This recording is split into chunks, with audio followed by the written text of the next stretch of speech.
Hello दोस्तों, स्वागत है आपका हमारे YouTube channel learn my trick में। और आज आप सीखेंगे एवरेज औसत का पार्ट नंबर 4, जो है हमारा गलत संख्याओं पर आधारित प्रश्न। इस टाइप से किस प्रकार के प्रश्न हमारी परीक्षाओं में पूछे जाते हैं और इन्हें आप कैसे कुछ ही सेकंडों में हल कर सकते हैं, आइए देखते हैं अपनी क्लास में। तो आते हैं अपने पहले क्वेश्चन पे। पहला प्रश्न कह रहा है 10 संख्याओं का औसत 30 है। बाद में पता चलता है कि उनमें से दो संख्याएं 15 और 23 के स्थान पर गलती से 51 और 32 लिख दिया गया, तो सही औसत क्या होगा? तो संख्याएं हमारे पास कितनी हैं? 10 संख्याएं हैं। इनका औसत कितना कह रहा है? औसत 30 कह रहा है। और संख्याएं हमारे पास क्या थी? उनमें से दो संख्याएं 15 और 23। तो वास्तविक संख्या हमारे पास 15 और 23 थी, जिन्हें गलती से 51 और 32 लिख दिया गया। तो वास्तविक संख्याएं 15 और 23 थी, गलती से पढ़ा कितना गया? 51 और 32। तो 51 और 32 इनको गलती से पढ़ा गया, तो कितना ज़्यादा पढ़ा गया? 15 और 23 को घटा देंगे। जो वास्तविक संख्याएं हमारी थी 15 और 23, ये वास्तविक संख्याएं थी, इनको हम इनसे घटा देंगे जो गलती से पढ़ी गई हैं। तो इसको 36 ज़्यादा पढ़ लिया गया भाई। 15 की जगह 51 पढ़ा गया तो 36 ज़्यादा पढ़ा गया, और उसको 23 की जगह 32 पढ़ा गया तो 9 ज़्यादा पढ़ा गया। तो टोटल कितना ज़्यादा पढ़ा गया? 45। 45 हमने ज़्यादा पढ़ा। तो अब इस 45 को ज़्यादा पढ़ा है तो हर एक को कितना मिल गया? ये 45 को अगर हम 10 में बांटें, क्योंकि संख्या है तो 10 है ना। अब 45 हमने ज़्यादा पढ़ा है, या 45 ज़्यादा शामिल कर लिया गया, तो हर एक को कितना पढ़ा? 4.5, है ना, 4.5। तो प्रत्येक में 4.5 की बढ़त हो गई। इस बढ़त होने की वजह से ही तो 10 संख्याओं का औसत 30 हो गया, है ना बच्चों। ये जो बढ़त हुई है 4.5 की, इसकी वजह से औसत हमारा 30 हो गया। तो हम क्या करेंगे कि इस औसत में 30 में 4.5 कम कर देंगे। तो 30 में जब 4.5 कम करेंगे तो 25.5, ये हमारा आंसर आएगा। बच्चों समझ में आया? चलिए फिर से देखते हैं। कह रहा है 10 संख्याएं हमारे पास, 10 संख्याओं का औसत 30 है। वास्तविक संख्या 15 और 23 थी, इनके स्थान पर हमने 51 और 32 पढ़ा। इनको 51 और 32, तो कितना ज्यादा पढ़ा? इसको 51 पढ़ा तो 36 ज्यादा पढ़ा, और इसको 32 पढ़ा है, मतलब 9 ज्यादा पढ़ा है दूसरी संख्या को। तो टोटल हमने 45 ज्यादा पढ़ा है ना। तो 45 ज्यादा पढ़ने की वजह से प्रत्येक में 4.5, 4.5 की बढ़त हो गई। ये 4.5 कहाँ से निकला? ये 45 को हमने 10 संख्याओं में डिस्ट्रीब्यूट कर दिया। 10 संख्याएं थी ना, इस 10 संख्याओं को सबको थोड़ा थोड़ा बांटेंगे। औसत का मतलब क्या होता है? औसत जैसे कह रहा 30 है, तो औसत वो संख्याएं होती है जो सब में डिस्ट्रीब्यूट हो जाए। तो 10 संख्याएं हैं यहाँ पर, तो 10 संख्याओं में से मतलब हर एक संख्या 30-30 होगी, है ना। पहली, दूसरी, तीसरी, चौथी, जितनी भी संख्याएं हैं, 10 संख्याएं सभी 30-30 होंगी, सबका मान 30-30 होगा। और यहाँ जो 45 निकल के आया है, ये कुल बढ़त निकल के आई जो हमने गलती से हो गई है। तो हर एक में 4.5 बढ़ गई है प्रत्येक में। ये भी प्रत्येक है। ये 30 जो है औसत क्या होता है? जो सब में बराबर डिस्ट्रीब्यूट हो, मतलब 30 सबको 30-30 मिला है।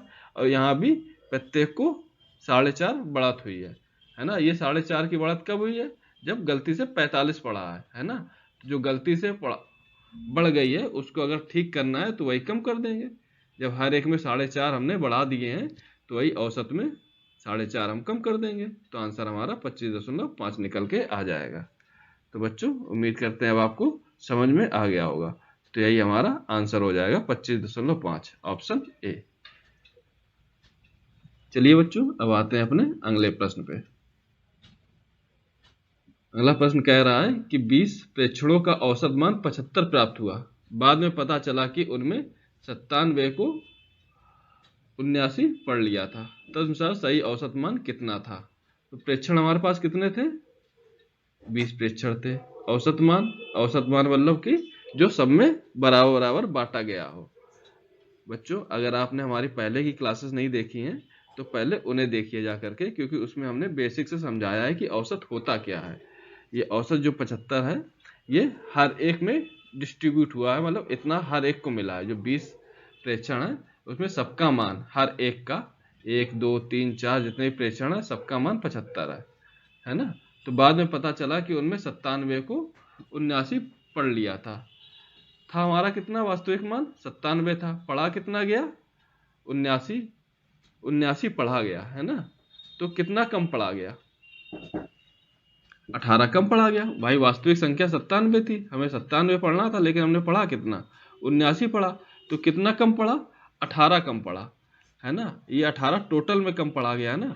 तो अब इसको 20 में अगर बांटना है तो हर एक के हिस्से में कितनी कमी आई? हर एक के हिस्से में कितनी कमी आई? जो वास्तविक कमी होगी 0.9 की, क्योंकि 18/20 कर देंगे ना। 18 को हम बांटना है 20 में, तो 18/20 करेंगे। तो 18 का जब भाग देंगे 20 में तो 0.9 आई। ये 0.9 कम पड़ा गया है ना, क्योंकि हमने 79 पढ़ा था, 79 कम पढ़ा था। कितना कम पड़ा? 18 कम। तो इस 18 को जब सब में बांटेंगे तो हर एक को 0.9 कम पड़ा गया।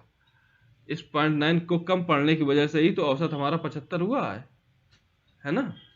तो हम क्या करेंगे, अब इस 75 में 0.9 को ऐड कर देंगे, तो वास्तविक औसत क्या आएगा हमारा? 75 प्लस 0.9, 75.9। ये हमारा आंसर हो गया। बच्चों उम्मीद करते हैं आपको समझ में आया होगा, है ना। तो चलिए, अगर आपने थोड़ा सा डाउट है तो फिर से बता देते हैं कि 20 प्रेक्षण है हमारे पास, औसत मान 75 है, और वास्तविक संख्या क्या थी हमारी? 97 थी। गलती से पढ़ा कितना गया? 79 पढ़ा गया। कितना कम पढ़ा गया? 18 कम पढ़ा गया। इस 18 को 20 में बांट देंगे, या आप इसको ऐसे भी कर सकते हैं कि 20 संख्याओं का औसत 75 है, इस 75 को 20 से गुणा कर दीजिए तो कुल योग निकल आएगा। कुल योग कैसे निकालेंगे? 20 गुणा 75 करके, तो वो आएगा लगभग आपका 1500। फिर 1500 को ये 18 कम पढ़ा गया है, तो 1500 में 18 जोड़ देंगे, क्योंकि कम पढ़ा गया है ना गलती से, तो 1518 कर देंगे। फिर 1518 को 20 से भाग दे देंगे, 1518 को 20 से भाग देंगे तो 75.9 आएगा। अभी तक हम ऐसे ही करते आए हैं, लेकिन अगर हमारी कैलकुलेशन इजी है तब तो ठीक है, लेकिन थोड़ी सी टफ है तो कैलकुलेट हमें ज़्यादा करना पड़ जाता है। इस वजह से जो हमारी कमी होती है उसी को ही हम सब में डिस्ट्रीब्यूट कर देते हैं, क्योंकि 18 को 20 से डिवाइड करना या 20 से भाग देना थोड़ा इजी हो जाता है। इसी को हम औसत से या तो जोड़ देंगे, अगर यहाँ कमी हो गई तो जोड़ देंगे, और यहाँ अगर वृद्धि हो रही होती, मान लीजिए 79 की जगह 107 होता तो यहाँ वृद्धि हो रही होती, तो उतना यहाँ पे घटा देते, है ना। अभी यहाँ पर 0.9 की कमी हो रही है, तो बराबर करने के लिए हम यहाँ पर 0.9 जोड़ देंगे, तो हमारा आंसर 75.9 में प्राप्त हो जाएगा। तो यही हमारा आंसर हो गया, ऑप्शन नंबर ए, सी। चलिए बच्चों, अब आते हैं अपने अगले प्रश्न पे। उम्मीद करते हैं कि आपको समझ में आया होगा। चलिए अब अपना तीसरा प्रश्न देखते हैं। कह रहा है 30 मदों का औसत 47 है। बाद में पता चला कि एक मद को 62 के स्थान पर गलती से 26 लिख दिया गया। तदनुसार सही औसत ज्ञात कीजिए।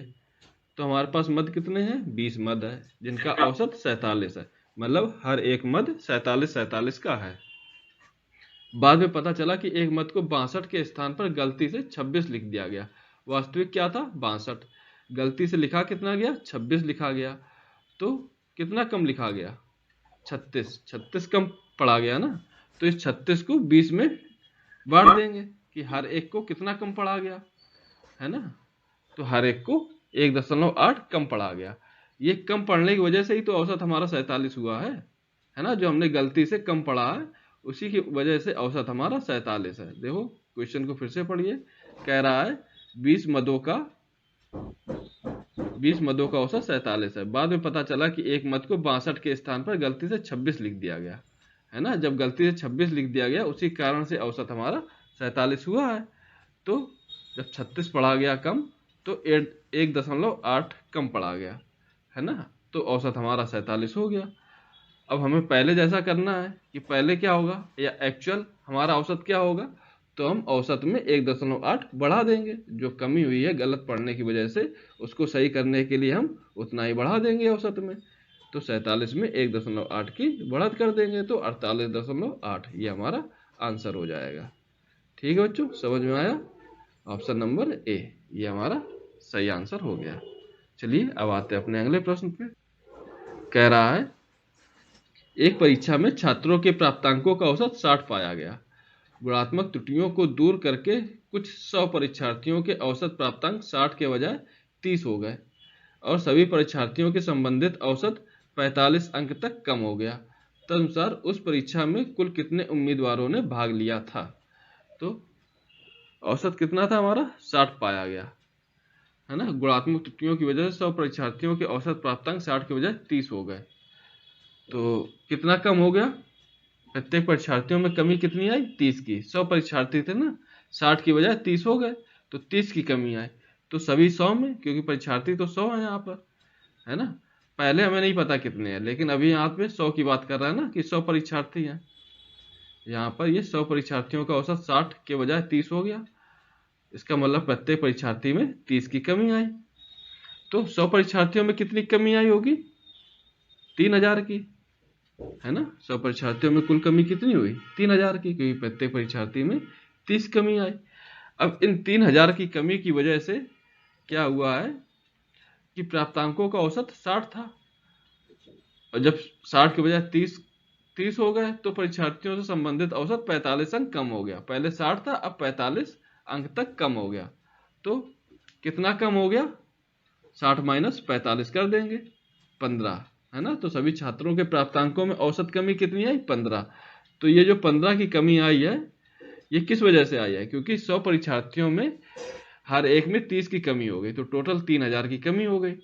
और यहाँ कह रहा है कि हर एक में 15 की कमी आ गई, है ना। तो टोटल विद्यार्थी हमारे पास, या परीक्षार्थी, या यहाँ कह रहा उम्मीदवार, कितने उम्मीदवार उन्होंने भाग लिया, तो कैसे निकालेंगे, तो 3000 बटे 15 कर देंगे। तो 3000 बटे 15 आंसर आएगा 200, है ना। परीक्षार्थियों में कुल उम्मीदवारों की संख्या कितनी निकल के आई, 3000 बटे 15, इसका आंसर आएगा 200। तो बच्चों उम्मीद करते हैं आपको समझ में आया होगा। चलिए फिर से देख लेते हैं एक बार। कह रहा है कि प्राप्तांकों का औसत 60 पाया गया, गुणात्मक त्रुटियों को दूर करके कुछ 100 परीक्षार्थियों के औसत प्राप्तांक 60 के बजाय 30 हो गए, है ना। तो 60 के बजाय 30 हो गए, तो मतलब प्रत्येक परीक्षार्थी में 30 की कमी हो गई। पहले 60 था, अब 30 हो गए, तो 30 की कमी हो गई ना। तो ऐसे कितने परीक्षार्थी हैं, 100 परीक्षार्थी, है ना। तो 100 परीक्षार्थियों में कुल कमी 3000 की हो गई। और क्वेश्चन में ये भी कह रहा है कि पहले जितने छात्र थे, सभी छात्रों में प्राप्तांक पहले 60 था, है ना। बाद में पता चला कि औसत 45 अंक तक कम हो गया, है ना। तो 100 में 60 में 45 को हम घटा देंगे, तो 15 अंक सब में कम हो गए, है ना। ये कमी किस वजह से आई है, क्योंकि 100 परीक्षार्थियों में कुल कमी 3000 की हो गई। तो यही 3000 हर एक में बटा है ना, 15-15 सबको, सब में कमी आई है। तो ऐसे कितने उम्मीदवार होंगे, हर एक में 15 कमी आ रही है, और टोटल कमी करनी कितनी है हमको, 3000 की कमी करनी है ना। और हर एक में 15 की कमी करनी है, तो 3000 बटे 15 करके हम आंसर अपना फाइंड कर लेंगे। तो यह आएगा हमारा आंसर 200। तो यही हमारा आंसर हो गया बच्चों, 200, ऑप्शन ए। ठीक है बच्चों, चलिए अब आते हैं अपने नेक्स्ट प्रश्न पे। पांचवा प्रश्न कह रहा है कि 18 प्रेक्षणों का औसत 124 निकाला गया है ना। बाद में पता चला कि 2 प्रेक्षणों को 46 तथा 82 लिख दिया गया था। 46 तथा 82 लिख दिया गया था, जबकि वे वास्तव में थे कितने, 64 तथा 28 थे। तो 18 प्रेक्षणों का सही औसत कितना होगा, ये पूछ रहा हमसे। 18 प्रेक्षण थे, प्रेक्षण कितने थे, 18, औसत कितना कह रहा है, औसत कह रहा है 124 है। बाद में पता चला कि प्रेक्षणों को 46 तथा 82 लिख दिया गया, जबकि वास्तव में थे कितने, 64 और 28 थे, है ना। इनको 46 और 82 गलती से हमने लिख दिया, तो 46 और 82 इनका कुल योग कर लीजिए 128, और वास्तविक जो योग था वो 92 था, है ना। जब वास्तविक संख्या हमारे पास 64 और 28, ये वास्तविक संख्या है 64 और 28, तो हमने यहाँ जो गलती से लिखा गया 46 और 82 इनका योग कर लिया 128, और जो हमने गलती से जो लिखा गया 46 और 82 लिखा गया, इनका योग कर लिया, और जो हमारे पास वास्तविक संख्याएं थी 64 और 28 इनका हमने योग कर लिया, है ना। तो गलती से हमने कितना ज़्यादा पढ़ लिया इसको, 92 हमें पढ़ना था, और हमने पढ़ कितना लिया, 128 ले लिया, है ना। तो कितना ज़्यादा ले लिया हमने ले लिया 36 हमने ज़्यादा ले लिया। तो अब ये 36 को हर एक 18 में अगर हम बांटेंगे, है ना, इनका औसत निकालेंगे, तो हर एक में 2 की बढ़त हो जाएगी, प्रत्येक 2 बढ़ गई। ये प्रत्येक 2 बढ़ी है, इसी की वजह से ही तो औसत 124 हुआ है, वरना औसत हमारा 2 कम होता, है ना। तो यही हम औसत में सही मान निकालने के लिए औसत में हम 2 की कमी कर देंगे, जो हमने गलती से बढ़ा लिया वैल्यू उसको हम सुधार लेंगे, 2 की कमी कर देंगे, है ना बच्चों। तो आंसर हमारा 122 हो जाएगा, ऑप्शन नंबर बी। समझ में आया बच्चों? चलिए एक बार फिर से समझ लेते हैं। 18 प्रेक्षण थे, 18 प्रेक्षण ले लिया हमने, औसत 124 कह रहा था, औसत 124 है। बाद में पता चला कि 2 प्रेक्षणों को 46 तथा 82 लिख दिया गया, 46 तथा 82 लिख दिया गया, ये गलती से लिख दिया गया, है ना। तो गलती से ये इसका मान कितना है 128, और वास्तविक संख्या थी कितनी हमारे पास 64 और 28, 64 और 28 को जोड़ेंगे तो 92 आएगा, है ना। तो 92 हमें पढ़ना था, लेकिन हमने ले कितना लिया 128 ले लिया ना गलती से, कितना ज़्यादा ले लिया 36। तो इस 36 को इस 18 में बांटेंगे, जो औसत है 18 इसमें बांटेंगे तो हर एक को 2 पड़ेगा ना भाई। 36 टॉफियाँ अगर 18 लोगों में बांटनी है तो हर एक को 2 मिलेंगी, तो मतलब हर एक में 2 बढ़ गए, क्योंकि ये 36 गलती से बढ़ गया ना। हमें 92 पढ़ना था, 128 हमने पढ़ लिया, तो 36 पढ़ लिया गलती से, है ना। तो हर एक में 2 की बढ़त हो गई, गलती से बढ़त हो गई ना। लेकिन अगर सही मान हमें निकालना हो तो 124 में ये 2 हम जो बढ़त आई हमारी इस 2 को घटा देंगे, तो 122 हमारा सही आंसर निकल आएगा, है ना बच्चों। और आप जैसे इसको करते आए हैं, कैसे करते आए हैं आप इसको, कह रहा 18 औसत है, 18 संख्याओं का औसत 124 है, तो हम कुल निकालते थे 18 गुणा 124 करते थे, फिर हम निकालते थे कि कितना हमने ज़्यादा पढ़ लिया, 36 ज़्यादा पढ़ लिया तो उसमें हम 36 घटा देंगे, 18 गुणा 124 करने पे जो भी आंसर आएगा उसमें हम 36 घटा देंगे, और फिर जो आंसर आएगा उसको हम फिर से 18 से भाग दे करके तब अपना आंसर निकालेंगे, है ना। तो इसमें कैलकुलेशन थोड़ी लेंदी हो जाती है ना। और इसमें आपको क्या करना है, इसमें हमने दोनों का योग निकाला कि पहले कितना था फिर बाद में कितना हो गया, है ना। तो गलती कितने की हो गई 36 ज़्यादा पढ़ लिया गया, तो 36 को 18 में डिस्ट्रीब्यूट कर दिया, वो आप मुँह जबानी भी कर सकते हैं, प्रत्येक 2 बढ़ गए। अब औसत में यही 2 की कम कर दी गई, तो 122 हमारा आंसर हो गया। तो इसमें आपको कैलकुलेशन भी कम करनी पड़ती है और आपका आंसर भी जल्दी निकल आता है। तो हम इसी वजह से इस मेथड को फॉलो करते हैं, है ना। आप लोगों को भी इसी तरह से प्रैक्टिस करते रहनी है, ठीक है बच्चों। चलिए अब आते हैं अपने अगले प्रश्न पे।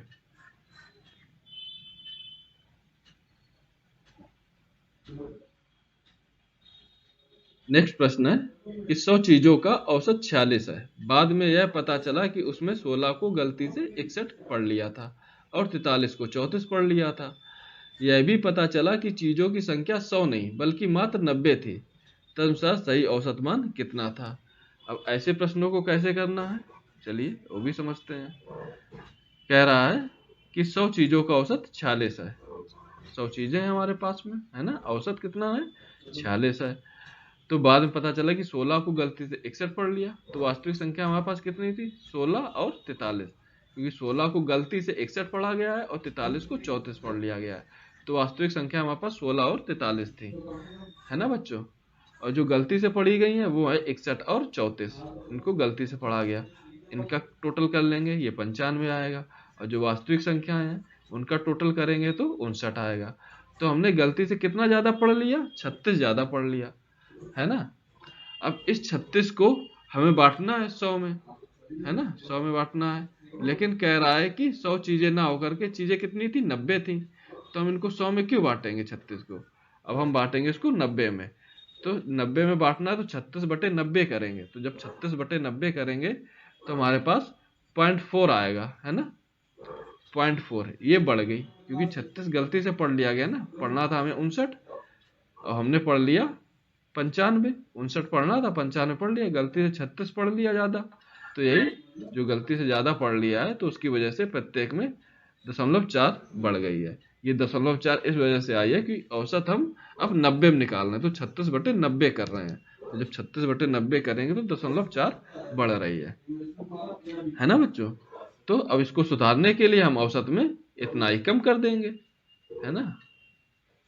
तो औसत जब हमें निकालना है तो औसत तो हम 90 में निकालेंगे, है ना। तो यहाँ देखिए 100 संख्याएं थी हमारे पास में, 100 संख्याओं का औसत 46 था, तो कुल योग कैसे निकालेंगे हम, संख्याओं को औसत से गुणा कर देंगे तभी तो कुल योग निकलेगा। कुल योग निकालने के लिए हम यही तो करते थे, औसत गुणा टोटल संख्या जितनी भी हैं, तो 4600 हो जाएगा हमारा औसत यहाँ पर, है ना, मतलब कुल 4600 हो जाएगा। लेकिन अब यहाँ पे संख्याएं 100 ना होकर के 90 हैं, तो 4600 बटे 90 कर लेंगे। तो जब 4600 बटे 90 करेंगे तो इसकी वैल्यू 51.1 आएगी। उससे हम ये जो गलती से हमारा 0.4 बढ़ गई है, अब इसको हम कम कर देंगे, यहाँ सुधार लेंगे, है ना बच्चों। तो 51.1 को सुधार लेंगे हम, इसमें 0.4 की कमी कर देंगे, तो आंसर हमारा आ जाएगा 50.7। ये समझ में आया बच्चों। चलिए जैसे हम पहले करते आ रहे हैं तो वो भी अब मेथड सीखते हैं। पहले इसका आंसर कितना आया, 50.7। अब हम बच्चों जैसे पहले करते आ रहे हैं उसको भी सीख लेते हैं। 100 संख्याएं थी, औसत 46 है, तो टोटल कितना आया, 4600 आया, है ना। ये देख रहे हैं आप, जिधर से हम रेड पॉइंट से इंडिकेट कर रहे हैं आपको, ये 4600 आया। फिर 36 हमने ज़्यादा पढ़ लिया, ये गलती से ज़्यादा पढ़ लिया ना, तो इसको कम कर देंगे, ये 36 हमने कम कर दी, तो हमारी वैल्यू कितनी आई, 4564 आई, है ना बच्चों, 4564 आई। लेकिन अब हमें 90 में कैलकुलेट करनी है ना, तो 4564 को 90 से भाग दे देंगे, है ना। तो जब 90 से भाग देंगे तो आंसर हमारा 50.7 आ जाएगा बच्चों। इसमें हमें ये कैलकुलेशन करनी पड़ेगी, है ना। और वैसे हम टोटल निकाल करके 36 ज़्यादा आई थी, प्रत्येक को 0.4 बढ़ गई, तो यही औसत हम यहाँ 4600 हो रहा था, 4600 को 90 से भाग देंगे, 51.1, और इसमें हम ये जो बढ़ रहा था 0.4 उसकी कमी कर देंगे, तो आंसर हमारा 50.7 आ जाएगा। और इस तरीके से भी लगाएंगे तो भी हमारा आंसर 50.7 ही आएगा, है ना। तो दोनों तरीके हमने आपको बता दिए हैं, दोनों तरीकों से आंसर हमारा 50.7 ही आएगा, ऑप्शन नंबर बी। तो बच्चों उम्मीद करते हैं कि आपको आज की क्लास पसंद आई होगी। पसंद आई हो तो चैनल को सब्सक्राइब कीजिए और दोस्तों को भी शेयर कीजिए। चलिए दोस्तों, मिलते हैं अब अगले क्लास में एक नए टॉपिक के साथ। आज के लिए धन्यवाद।